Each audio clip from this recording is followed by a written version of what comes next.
Kristu funani okwaphezulu. Mana khona lapho ma uverse 1 bazalwane uthi thine njengebandla asenze njani bazalwane asifune. I-key word ka verse 1 bazalwane ukufuna okwakuphi bazalwane okwaphezulu. Ya ku verse 2 mama. Verse 2 nakani okwaphezulu. Mana khona la uma ngabe usufika ku verse 2 uverse 1 sifuna okwaphezulu.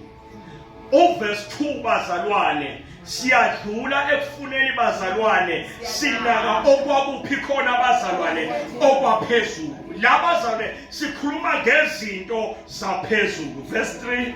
Hallelujah. Verse 3 ngokuba nafa ukuphila kwenu kufihliwe noKristu kuNkulunkulu. Hallelujah. Verse 3 bazalwane uveza ukuthi thine njengebandla automatically nophila kwethu akukho laphakathi ithi bazalwane. The real life yethu bangwele lithi iBhayibheli ke ifihliwe kanye nobani bazalwane noKristu ekhaya ezulwini. So kusho ukuthini bazalwane kusho ukuthi nempilo yethu bazalwane ayikho kithi bazalwane kodwa injani bazalwane ifihliwe phezulu. Oh hallelujah. Okube bekuPaul bazalwane ngibhala lencwadi bengizoyiqala ngo verse 3 ngise ngo verse 2 bese ngibuya ngo verse 1. Okay, ayiqala ku verse 3 mama. Hallelujah. Ngokuba verse 3 ngokuba nafa ukuphila kwenu kufihliwe noKristu kuNkulunkulu. Hallelujah. Hallelujah. Mfundisi ukubheka bengizoqale lazise kahle ibandla ukuthi lalelani ibandla kaKristu phelani nesenafa. Oh hallelujah. Njengoba liphila nje senafa ukuphila kwenu njengebandla kufihliwe kanye noKristu ekhaya ezulwini. Kungenzeka leli bandla bazalwane belingazi ngokuphila kwabo bebacabanga ukuthi baphila njengabantu aba-ordinary emhlabeni. Kodwa ke uPauli uyabambulela noma uyabazisa ukuthi lalelani bandla laseKolose ukuphila kwenu ukuphila komzalwane. Hawu Jesu ebazalwane ngisho ukuphila bangcwele komntwana kaNkulunkulu lithi iBhayibheli ke akukho kuye bazalwane kodwa kufihliwe noKristu ekhaya ezulwini. Hallelujah. Why lithi iBhayibheli kufihliwe? Uthi uPaul ke ngokuba thine sesafa kusho ukuthi uJesu uma ngabe efa akafanga yedwa kodwa wangena nathi ethuneni bazalwane. And uma ufunda to the book yaBaroma chapter 6 lithi iBhayibheli ke uma ngabe sibhabhadiswa siyafa bazalwane siyafa emzimbeni wenyama bangcwele bese sivuka siba nokuphila okusha bazalwane. Kusho ukuthi umuntu osaphila impilo bekayiphila kuqala kusho ukuthi uyapoka bazalwane. Phela lempilo oyiphila kudala wafa wena kuyo bazalwane. Manje uma ngabe sobuyele kuyo kusho ukuthi wena kahle kahle soyapoka. Hallelujah. Ngokuba ukuphila kwakho kufihliwe kanye noKristu ezulwini. Uyabazalwane ngithi ukube bekuPaul bengizoqala ngibase ngithi lalelani bandla laseKolose laseLaodiya nazi indaba ezimnandi ukuthi ukuphila kwenu kufihliwe kanye noKristu ekhaya.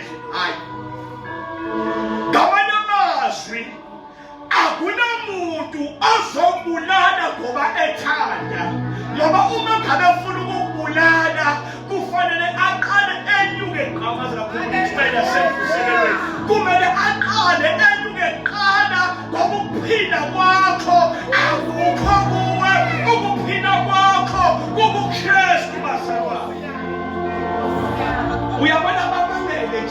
ukuthi why ungaloyeki. Inkinga abazi ukuthi ukuphila kwakho kufihliwe kanye noKristu ekhaya ezulwini. Hayi ukuthi abakuzamanga, bake bakuzama bazalwane, futhi hayi kanye kaningi bazalwane. Manje bamakazi ukuthi why lezinto zabo zikasebenzi. Abayazi imfihlakalo ukuthi ukuphila kwakho kufihliwe kanye noKristu ekhaya ezulwini. Umuntu ofuna wena kumele aqale kumele aqale enyuke kuqala ayezulwini. Hayi bazalwane, eniyaphila lento usathane uma ngabe ufuna uJobe kwabisa abazalwane ukuthi enyuke kuqala ayezulwini, ayongena ezulwini before azosebenza ngayo. Nofuna wena njengomntwana kaNkulunkulu bazalwane kumele enyuke kuqala ayezulwini bazalwane.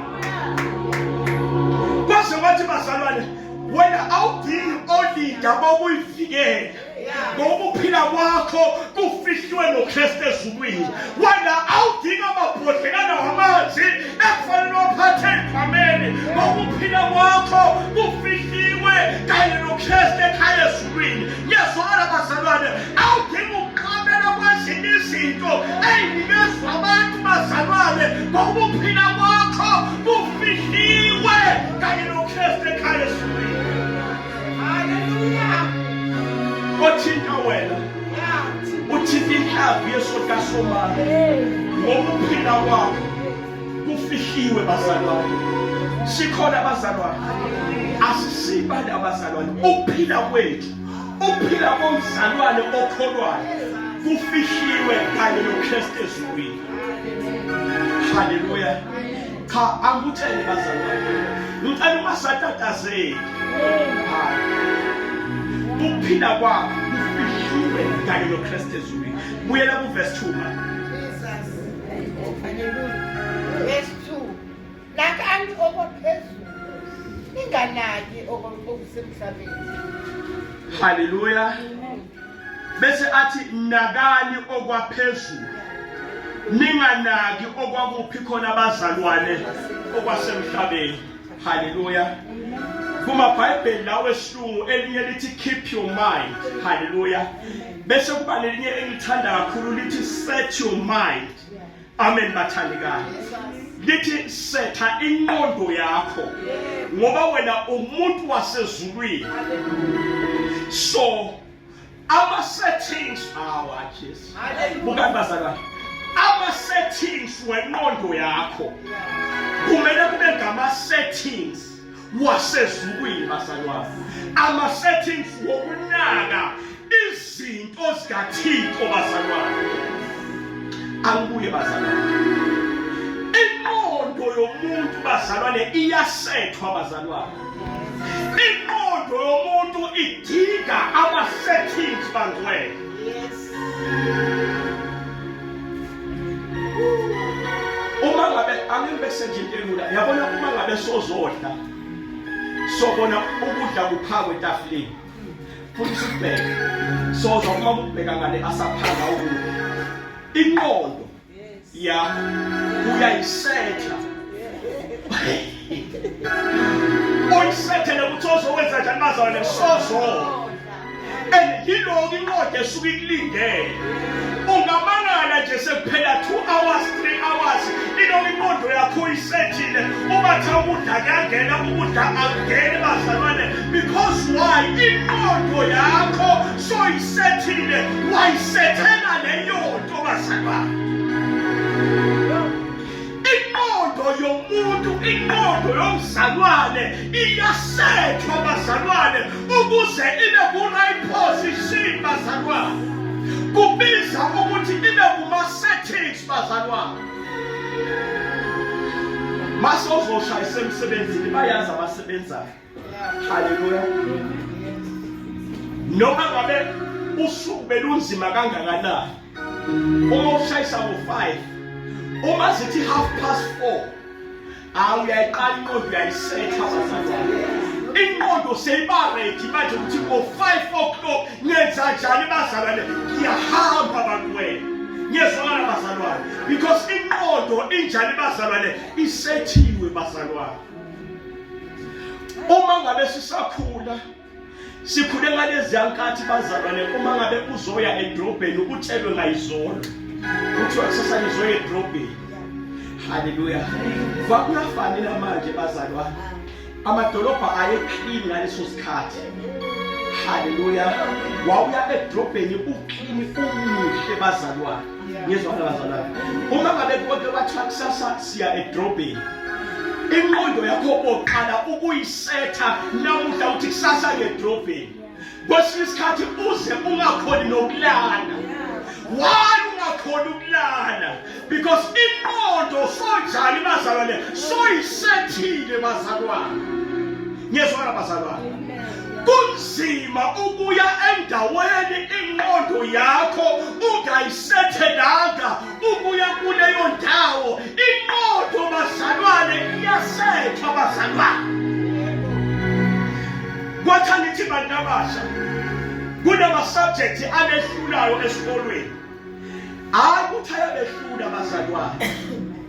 Behlulwa ukuthi omunye ingqondo yakhe wafunda le subject angayisethanga ingqondo yakhe. Wehluleka ukuyibamba le subject. Uma ngabe ehluleka ukuyibamba soza engqondweni zalaba abantu imaths yona ayinzima. Ayinzima imaths. Uyabona nje uma ngabe asho kanjalo laba baseduzane kwakhe ingqondo zabo uyayisetha mfundisi. I'm telling you, noma kungangena lo teacher eklasini athi 1 + 1 i-answer kuzawuba ubani bazalwane omunye uzovela athi 11 because ingqondo yakhe bazalwane uvele wayisetha ukuthi imaths injani bazalwane ikhulu. Kodwa uma ungasetha ingqondo yakho uyisethe kahle uthi entona ngifuna ukuyiphasa automatically uzoyiphasa. The reason why ingqondo yakho ama-settings. Ama-settings bazalwane. Ngiyezwakala bazalwane. Ukuthenga i-TV ekhaya. Ufika uyiplage lapha bazalwane. Hallelujah. Uthi soyiconnectile ubathe uyayibonisa. Ivele iveze nje umbala oblue bazalwane. Hallelujah. Omunye angagcina athi lento kushuthi ayisebenzi. Hallelujah. Kunento eshodayo. Kushoda ama-settings bazalwane. Hallelujah. Once wayisetha yaba right izodlala kahle because unjani bazalwane uyisethile. Hallelujah. Wathi ngithi bazalwane ingqondo yomuntu uMC uma ngabe eme phambili kumele ingqondo yebandla ayisethe. Ayisethe bazalwane ukuthi uma ngabe sisuka la bazalwane kunakhe sizokwenza. Hallelujah. Uma ngabe sisuka la sesiye uma ngabe ngaphambili bazalwane uma ngabe sisuka la sesiye emnikelweni usetha ingqondo bazalwane ebandla ukuthi ingqondo yakho iyazi ukuthi sekuyonikelwa manje. Kuzoba lula ukuthi unikele because ichulu yabiza kahle. Ichulu bazalwane alright. Thina besicela manje ngiyawubona mosilawo awothi so bazalwane. Uyihambisa nje kancane. Uzusithole isiteshi bazalwane. Hallelujah. Kusho ukuthi isiteshi okuso njengamanje kuba isiteshi somnikelo bazalwane. Automatically uma ngabe kuzongena izwi lenkosi bazalwane asho kahle athe isikhathi sikaNkulunkulu wethu akube yona lo wahlala phansi azona lo msimakade uzokhuluma uNkulunkulu wethu uzokhuluma maqedeni yona leyo mpilo isizakala uyasithula bazalwane kuba sibe sesiteshini.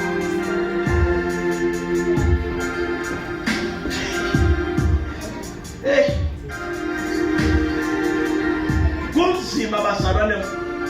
ukukhonza nabazalwane abangekho estation. Amphinde bazalwane. Kunzima ukukhonza nabazalwane abangekho estation. Because lithi nikuthuni yomkhuleko umoya omgcwele azenzela. Ngiyezwela bazalwane. Umzomunye asaqala ikhona sikhonana. Hawu kodwa kusha. Sisayizwela amandla kabonke. Uzamuzalwane oskiphe thuni bazalwane. Sisayikhumanela nezulu thile.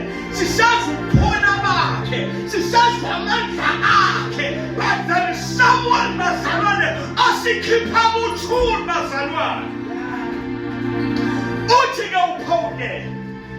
Inqondo yabazalwane ayibe kuthuni yokunaka izinto zaphezulu.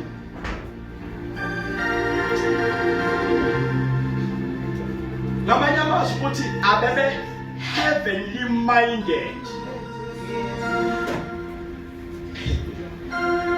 Ukunaka izinto zakuphi khona abazalwane zaphezulu. Sikhona abazalwane. Uqalile lo mzalwane uyayinaka manje. Hayi ezasemhlabeni, because esikhathini esiningi sinaka kakhulu nezasemhlabeni, sikhohlwe ngezasezulwini. Kodwa uPaul uthi kunemandla akube imandla elinaka izinto zaphezulu. Alright. Uma ngabe senaka izinto zaphezulu, iyakuvesi 1 ngaphezulu ma. Verse 1. Yeah. Ngakho uma navuswa kanye noKristu nakani Verse 1. Ngakho uma navuswa kanye noKristu funani okwaphela. Okay. Lapho ekhona uKristu. Usakhuluma yona leyo ndaba bazalwane ukuthi savuswa kanye noKristu. Siphila uphilo obusha. Ngalokho masenze njani? Asikufune okwaphezulu. Uma sesisazi ukuthi ukuphila kwethu kufihlwa noKristu, i-mindset yethu seyifocus ithuni yethu seyifocus ey'ntweni zaphezulu ukuthi ke asifune izinto zaphezulu bazalwane. Izinto zikaThixo ziyafunwa bazalwane, asifunwa la emhlabeni kodwa sifunwa phezulu bazalwane. Uzifuna kanjani? Uzifuna ngoba nenqondo yakho ikuphi khona bazalwane? Inaka izinto zaphezulu. So yaqala ufuna izinto zakuphi khona bazalwane ezaphezulu. Hayi akubuye. Bese uyaqala ufuna izinto zaphezulu. Sikhona bazalwane. Kunezinto zakho ezikhona ekumele uzenze njani bazalwane uyifune ukuze wenze njani uyithole. Kunezinto zebandla ezikhona zikuphi khona bazalwane ziphezulu. Inkinga yebandla ukuthi alizifuni lezinto zakuphi khona bazalwane zaphezulu egameni kaJesu. This is the time bazalwane. Once wafuna izinto zaphezulu uzothola izinto zaphezulu. Wafuna izinto zaphezulu nempumelelo yakho izovela phezulu. Wafuna izinto zaphezulu ngezona bazalwane iminyango yakho izovulwa izinto zaphezulu.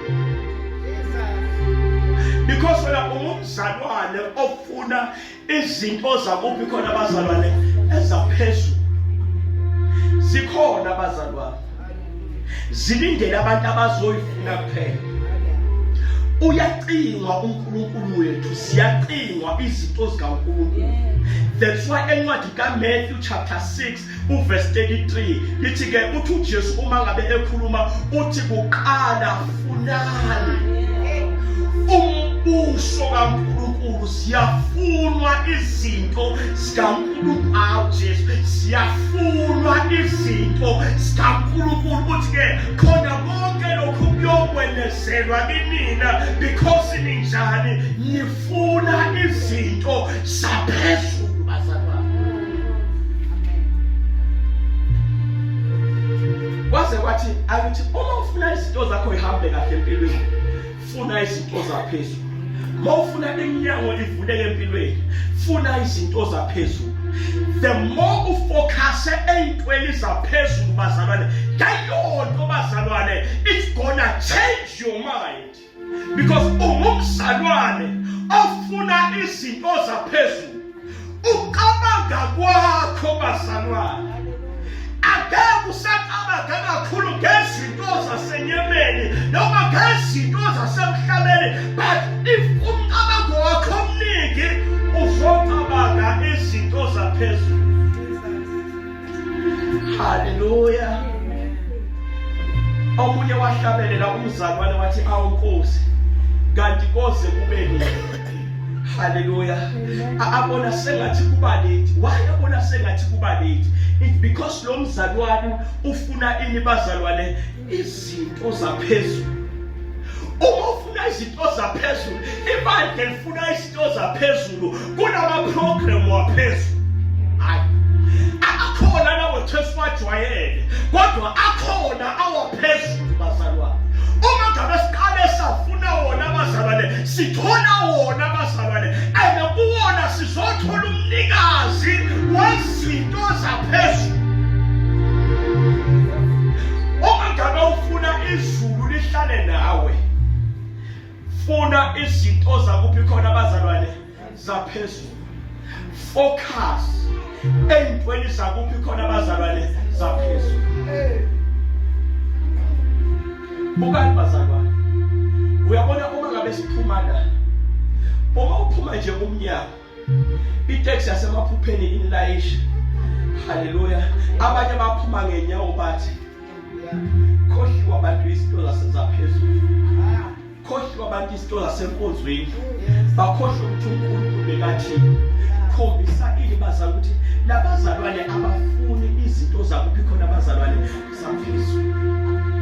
Kanti ukube bafuna izinto zaphezulu bebazoke bahlale bake batshise, balihle lezwi lingene lakubo bazalwane, ngoba bafuna ini bazalwane?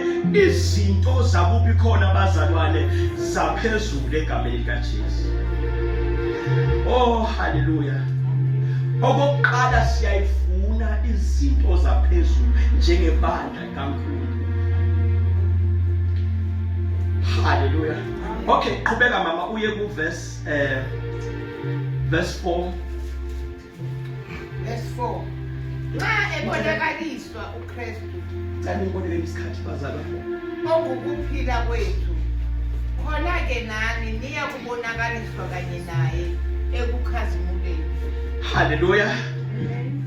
Verse 4 wethi bazalwane uclear. Uma ngabe sifuna izinto zaphezulu, mayibonakaliswa uKristu bazalwane, ngesikhathi serapture uzobonakaliswa kanye nathi. Ayamnandi indaba bazalwane. Bukani bazalwane, uma ngabe impilo yakho ikuKristu, eza uKristu ezona nabangwena, alithi iBhayibheli kuzovuka kuqala abafileyo, abafele kuphi khona bazalwane uKristu, bese lithi nathi siyaguqulwa. Okuzokwenza siguqule ukuthi kahle kahle vele siphezulu, kuzoba lula. Hayi, kuzoba lula ukuya lapho uvela ukhona. Hayi, kodwa nje uke wavakashela ezulwini bazalwane. Hayi, umuntu ofuna izinto zaphezulu bazalwane uyangena ekhaya ezulwini, akahambe emangcwele before umuntu mangabe ebhala umhlabelele uthi yena ikhaya elihle nathi yawo, uthi ngilibona ngamehlo enhliziyo kanjani, ngoba isifuna izinto zakuphi zaphezulu. Nithi mina uhambe nje ey'tradini zasezulwini bazalwane. Oh hallelujah. Uma ngabe ebuya uKristu uzobuya kanye nawe automatically, vele imagnet yakho uba connected nalo phila yo uba connected akuthi uphila kwakho kuKristu uKristu uyeza uzolanda ibali uba connected ukuthi impilo yakho ichintshe bazalwane ngesikhathi selecture. That is verse 5. Qhubeka mama verse 6. U6 or 5? Ya u6 mama sisibaleke masinyane. Verse 6. Okuza ngakho ulaka lukaNkulunkulu. Verse 6. Verse 6. Okay, verse 5. Verse 5. Ngakho-ke bulalani amalunga enu asemhlabeni. Hallelujah. Sesidlulile ey'ntweni zaphezulu. Section number 1 lo ekumele wenziwe ibali. Section number 2 uthi ke funda lelo verse mama. Verse 5. Yeah. Uthi ngakho-ke bulalani amalunga enu asemhlabeni. Manike. Verse 5 uthi ke ngakho bulalani. Ubani ekufanele abulale bazalwane? Yithi. Hallelujah. Ngamanye amazwi amandla okubulala akhona nakithi uma ngabe sesifune izinto zaphezulu uthi ngakho bulalani qhubeka mama. Bulalani amalunga enu asemhlabeni. Lezi ke bazalwane siyabulawa lezi. Number 1. All right man. Lezi siyabulawa. Uma ngabe sibulawa akufanele sibonakale siphila ngoba uzenze njani bazalwane usibulele. Ubani kufanele ayibulale babomdluli yimi. iBhayibheli lithi mina nginamandla okwenza njani bazalwane ngokuyibulala bazalwane. Hayi ukuyibeka eceleni kodwa ukusibulala bazalwane. Yabona iBhayibheli uma ngabe lithi ungabulali. Kodwa uma ngabe lifika la kunezinto elithi senze njani sibulala. Yini lekufanele umzalwane ayibulale bazalwane? Yiye mama number 1. Ubufebe. All right. Hallelujah. Okay mama. Angengisachaza kakhulu bazalwane la isikhathi. Number 1 ubufebe buyabulawa. Angiphindi. Ubufebe benziwa njani bazalwane? Buyabulawa. Ufe. Amen. Mani. Into efayo bazalwane into enjani? I-opposite yokufa ukuphila. Kusho ukuthi ubufebe bunjani bazalwane? Buyaphila. Uma ngabe buphila ibona obukwenzisayo ngoba bunjani bazalwane buyaphila. Kodwa wena unamandla okwenza njani ukubulala. Angisangena kakhulu qhubeka mama ubufebe. Number 2 nokungola senza njani siyabulala njengebandla kaNkulunkulu. Number 3 nokuhuheka senza njani siyabulala bazalwane qhubeka mama masinyane. Nokhanuka senza njani yabazalwane. Uma ngabe iBhayibheli lithi lezinto ziyafa kusho ukuthi emzimbeni womuntu lezinto bazalwane ziyafa bangcwele. Qhubeka mama. Nesangabe qhubeka. Nokukhonza ini bazalwane izithombe. Lezi ke bazalwane ziyabulawa azife. Uma ngabe zikhona empilweni yakho, uma ngabe ziphila emzimbeni wakho, lalela uzokontrolwa yizo bazalwane. Yizona ezizokutshela ukuthi yenza ini, ngasiphi isikhathi, isizathu yini ukuthi awuzibula langa. Uma ngabe ufuna igudwane lingasahluphi endlini yakho, hayi lanto bulldozer. Hawu lanto bulldozer kayiwani. Yesona bazalwane angeke uphendule ibone igudwane. Sikhona egameni kaJesu. Lezinto bazalwane azife bazalwane bandlini. Qhubeka mama. Okuza ngakho ulaka lukaNkulunkulu. lezi zilethula kaNkulunkulu bazalwane. Yes. Hallelujah. Qhubeka mama verse elilandelayo masinyane. Ekade nihamba kukho nani. Yes, vele besihamba. Yabonisa hlezi kukho. Yebo. Kepha kalokhu nani manilahle konke. Manike mama. Sesiqedile ukubulala. Siyalahla. Lesi awubambile mama. Lesi ke bazalwane siyalahlwa lesi. Siyalahla manje. Lesi inadelayo bazalwane. Kusho ukuthi njengoba ilahlwa makubheka azifi lesi. Gokolodi lesi eyinadelayo azifi bazalwane. So ukuze ube ngumzalwane all right yenza kanjani bazalwane? Silahle. Hayi kuyibeka kani kwe-dustbin. Hayi kuyibeka emva komnyango. Kodwa yenza kanjani? Silahle bafowethu. Lezi siyalahlwa. Iziphi izinto umzalwane kumele ayilahle? Zimane mama. Silahlulaka. Okay. Oh, mani. Hlupheka. Bo mana mama, mana. Lokuthukuthela. Mana mama. Ayoqala ekumele siyilahle. Hallelujah. Yeah. Ulaka. Enga. Ulaka bazalwane luyalahlwa. Yeah. Angisho ukuthi ulibeke la emva kwesibani. Nafaka. Ngoba uzophinde uyodobha futhi. Yes. Hallelujah. Kunabanye abalifaka edustbin. Mase kunzima akuthele kahle athi mina ngaziwa nje. Yeah. Phela mina ngikusibanibani bazalwane. Kuvukele yanto bazalwane inkinga yakhe akayilahlanga. Ulaka bangwele luyalahlwa. Hey. Hayi kusho iBhayibheli. Yeah. Lithi uma ngabe ungumntwana kaNkulunkulu uyalulahla ulaka. Yini enye into elahlwayo mama? Lokuthukuthela. Zalana abakwatayo. Hey bazalwane.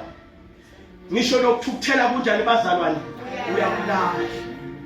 And uthi uPaul mangabe ekhuluma encwadini kwabase-Efesu ukuthi ayingashoni ini bazalwane. Akuthi nje ngoba uyabona ukuthukuthela. Yabona mathiwa kunento engapheli.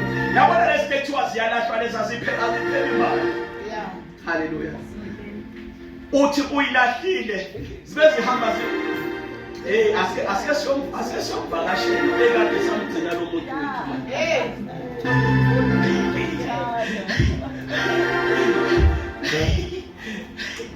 Kade samgcina lo muntu wethu bazalwane. Kuqubuke le yantoleya eyake yabona usathane mangabe asafuna ulande kahle bazalwane. Angithi uyakwazi ukuthi bewunjani before. And uyazi ukuthi wena awulahlanga ovela beke emva kwesibani. Ukuze mangabe solidinga uphinde umthole umthathe. Akulethele umuntu ozoqasula. Hayi. Ozoqasula bazalwane. Uzokhuphuka igazi, i-temperature yakho. I-temperature yakho igazi likhuphuke bazalwane. The time likhuphuka bazalwane unaka uma beseduza lithi nazo bengimfuna khona la. Phela lo mzimba iproperty yami bengade ngihlala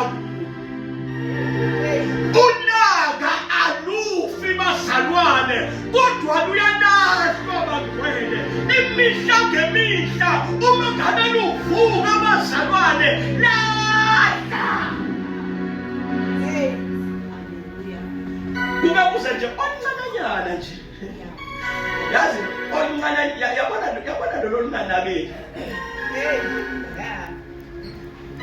Ngisho lo luncane nje olunganakeki. Lulokuqala nje lulokulukhula bazalwane. Luthatha indawo bazalwane. Hallelujah. Ya luzothi uma ngabe sekuyimfunzo malanga bazalwane. Bese liyavuka bazalwane limvusele lezinto zakudala. Ndawo kade uphila khona. Kanti uma ngabe uluzwa bazalwane lulahle bazalwane. Nani mama ulaka Na uthe unaka nani ma? Nokubi. Nokuthukuthela nani? Nokubi bazalwa asakubala mama sakubala nani? Nokukhuluma amahlaya. Mani ma nokuhlambalaza? Nokuhlambalaza bazalwane? Hayi. Nithi nokuhlambalaza omunye umzalwane. Angithi thina singabantu befamily. Singabantwana bakaNkulunkulu. Siyasibekelana bazalwane. Asihlambalazane bantwana. Akungatholakali kunomzalwane. Kubeka mama nokuhlambalaza nani? Uthena ukuhlambalaza nokuhlambalaza. Ukukhuluma amahlaya. Amahlaya. Jesu. Aphuma emlonyeni wenu. Silahla nokukhuluma ini bazalwane amahlazo. Uyabona emhlabeni kuma news awuvamisile ukuthola kuthiwe izinto zihamba kahle. Kodwa izinto most of the time ezikhulunywayo amahlazo bazalwane. Thina njengebandla kaNkulunkulu asingatholakali enkundleni yokukhuluma amahlazo. Nakhulunywa khona amahlazo nawe sokhona phakathi soyafakaza. Lithi iBhayibheli la qhubeka mama. Qhubeka mama. Ningaqambelani amanga. All right. Yabona lezinto lesibhekene nathi. Asingaqambelanini ini bazalwane amanga. Uma ngabe kunento oyibona ngomuntu ngicela uyombuza bazalwane ukuze ube neshow ngayo. Ungacabangi sengathi kusho ngenzeka uze uqambe ama. Lithi iBhayibheli thina njengabantwana bakaNkulunkulu asingaqambelani amanga. Amanga adala ukuxabana. Ukuxabana kudala ukuhlukana bazalwane. Ukuhlukana kudala ukusondana nokungabhekani kahle. Asingaqambelani amanga. Qhubeka mama. Nkosi yami. Qhubeka mama. Asingaqambelani amanga. Lokhu nikhumule umuntu omdala. Hayi kanye nezimvu. Hayi sesinamba 4 bazalwane. Hallelujah. Siqale sana. Unumber 1 lo okwaphezulu. Number 2 bazalwane. Sabulala. Number 3 siyalahla. Number 4 sesiyakhuluma. Angeke uvele ugqoke ungakhumulanga. Siqala ngokukhumula qala. Hayi. Awuveli ugqoke ibhatshi phezulu kwelinye. Kodwa kufanele uqale ngokukhumula qala bazalwane. Inkinga yethu uvela uthatha okunye ufake phezulu kokunye. Okay, sikhumula ini mama? Siyakhumula Nkosi. Uthi sikhumula ini uPaul? Sikhumula umuntu omdala. Sikhumula umuntu omdala. Nathi nje inkinga enkulu naku umuntu ohluphayo bazalwane. Umuntu omdala. Yabona iBhayibheli uma ngabe lithi umuntu omdala. Umuntu omdala bazalwane une-experience. Umuntu omdala unezinto azaziyo. Umuntu omdala uke waphila nakuwe uyakwazi ukuthi uthandane awuthandi ini bazalwane.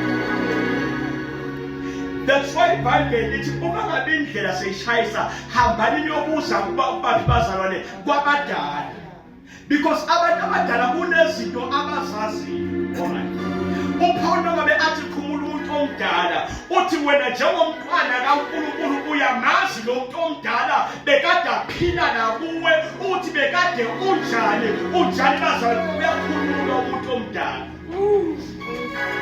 Yabona kube ngesikhathi bengizoke ngihlale ke la kumuntu omdala bazalwane. Hallelujah.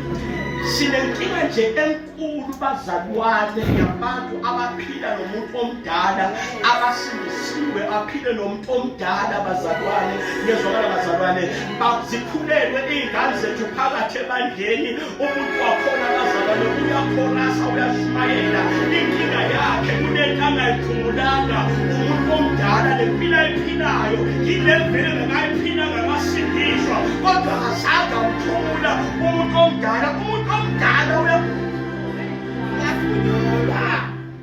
hayi man kwazi wathi lo muntu omdala ngikhathe yabona ngikhathelwe uwe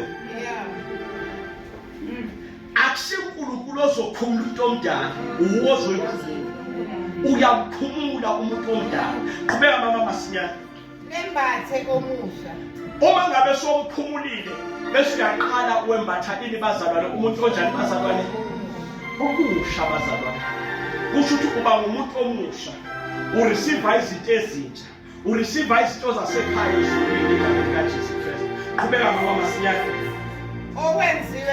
owenziwe musha yes abe nokwazi ngokumfanekiso walowo owamdalayo funda mama kunevesi engilifunayo lokugcina lapho kungekho mGreek namJuda yes ukusoka nokungasoki hawo benzongena lapho bazalwane qhubeka mama owezizwe noma umsikithi lo muntu omusha ke lo bazalwane okay qhubeka mama isigqila noma okhululekileyo kwazi kwamnandi kepha uKristu uyikho konke ukubo bonke yes ngakho-ke njengabakhethiweyo bakaNkulunkulu abangcwele abathandekayo yembathani ububele benhliziyo haleluya banike mama njengabaNkulunkulu abangcwele uma usukhumulile lezi zinto bazalwane ubanjani bazalwane ubangcwele bese wembatha ini mama